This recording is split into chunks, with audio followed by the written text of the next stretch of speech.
Hey, so I had a really great question from Brianna yesterday about having difficulty understanding the difference between simple and complex carbohydrates.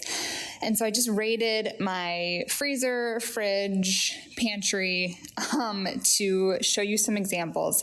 So essentially, to just do like a basic, definition, complex carbohydrates, according to like most dietitians or nutritional professionals, would mean something that has that breaks down more slowly, I guess is a good way to put it. It has more fiber in it, which helps it break down more slowly, and less simple sugar, less sugar or just added sugar in general, and there's more starch.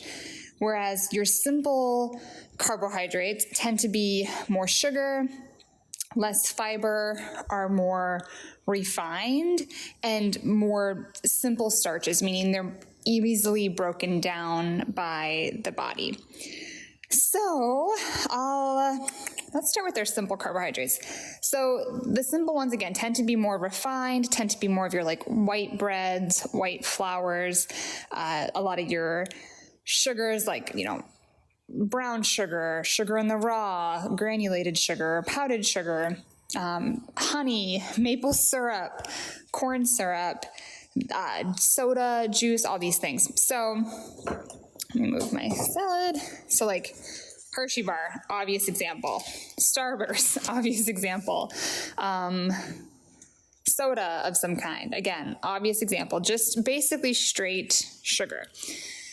Now, some of these things can get a little bit confusing. So like orange juice, 100% orange juice, medium pulp, it's got some calcium, vitamin D, that's great. But I would consider this still a simple sugar, even though it's giving you some good vitamin C, and there's no added sugar. If you look at that, there's no fiber in it, and there's no true starch, right? So I would prefer, for most people, not to say you can never have some orange juice, but I would prefer most people go for the actual orange instead of the orange juice, because this is going to give you more fiber, vitamins, minerals. It's going to break down slower. So what happens when you have these more refined starches is because they break down so easily, these refined carbohydrates, the simple ones, because they break down faster, what happens is you get a faster release of sugar into your bloodstream. Okay, so essentially your body is always breaking down all of these carbohydrates into simple sugars, but it's how fast it does that really has the biggest impact on how full you stay between meals, how your body reacts to like how much insulin is released.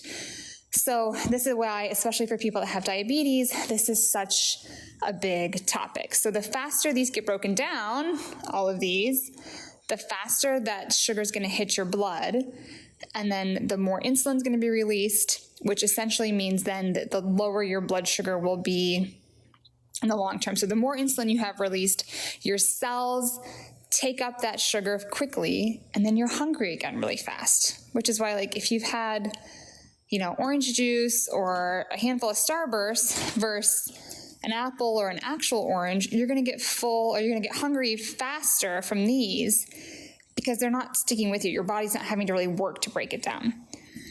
So let me show you some other things that I think can kind of get a little confusing. So this is like a Spanish rice. I would consider this a refined or a more simple carbohydrate. You can look at the label, not to say you can never have this, but I would just watch, your portions, obviously. There's very little fiber, 1 gram, 4 grams of protein, which is pretty decent for, a small amount, a third of a cup of, or I think a cup serving for this.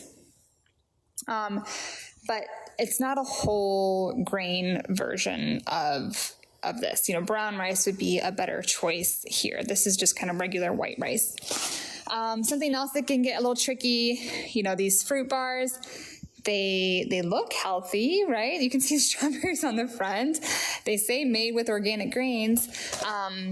But when you look at the ingredients and the label, there's 16 grams of sugar, 14 of that is added. There's only, 2 grams of protein and less than 1 gram of fiber. And if you look at the ingredients, the first filling is strawberry, or the first ingredient is strawberry filling, which is dried cane sugar, right? So, and if you look at all those ingredients, that's usually a good indication that something's probably not a complex carbohydrate. Not always, but it tends to work out that the more ingredients something has, the less complex it is.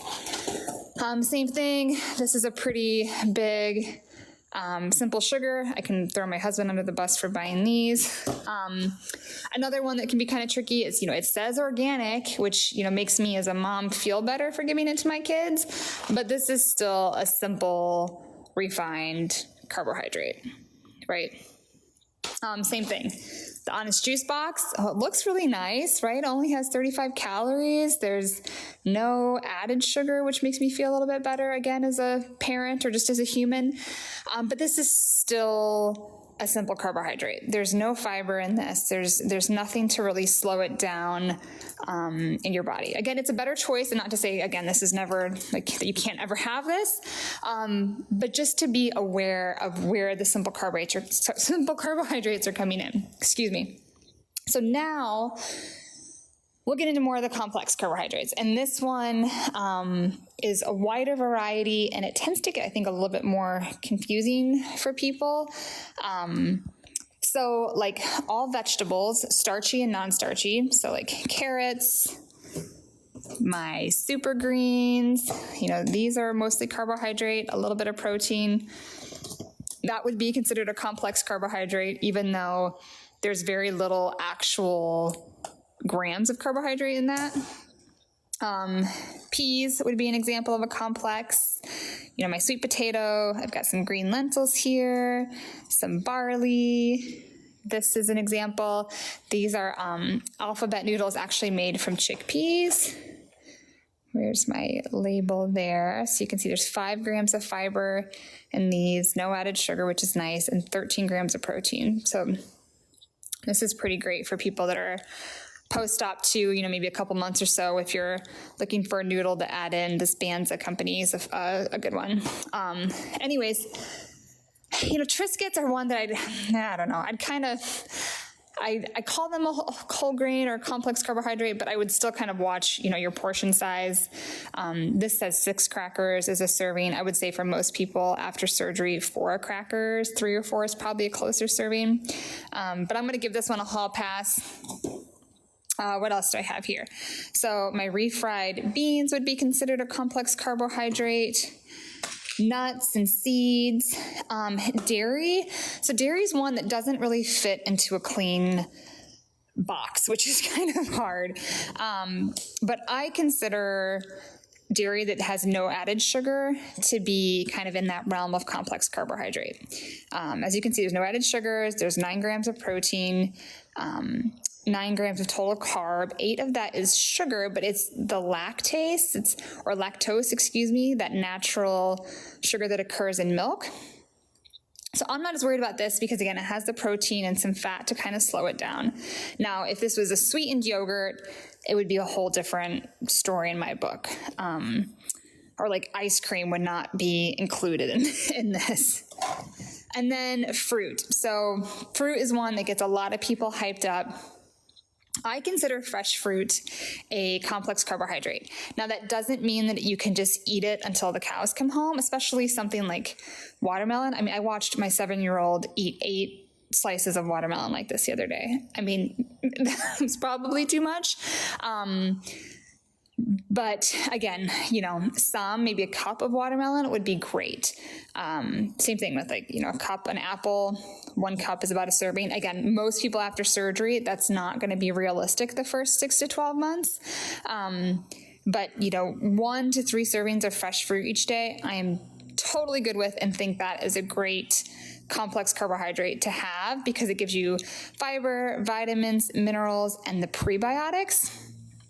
All of these give you prebiotics and the vitamins, minerals, fiber. But specifically, the prebiotics are essentially the fuel for your good gut microbes, right? So those of you that are having issues in the bathroom, whether you're constipated, whether you have loose stools, maybe are gassy or whatnot. A lot of times these prebiotics that naturally occur in high fiber, complex carbohydrate foods can help with that. And then I have some dried raisins here too. Again, unsweetened fruit, dried fruit is good. You do have to watch the portion size for that though as well. So in general, I hope this helps. Let me know if you guys have any questions. If there's anything that's a little confusing, I know this is a big topic. It's in a lot to kind of take in just a quick, 5 to 10 minute video. So if you have specific questions about anything, again, do not hesitate to let me know and I will post this to the main page.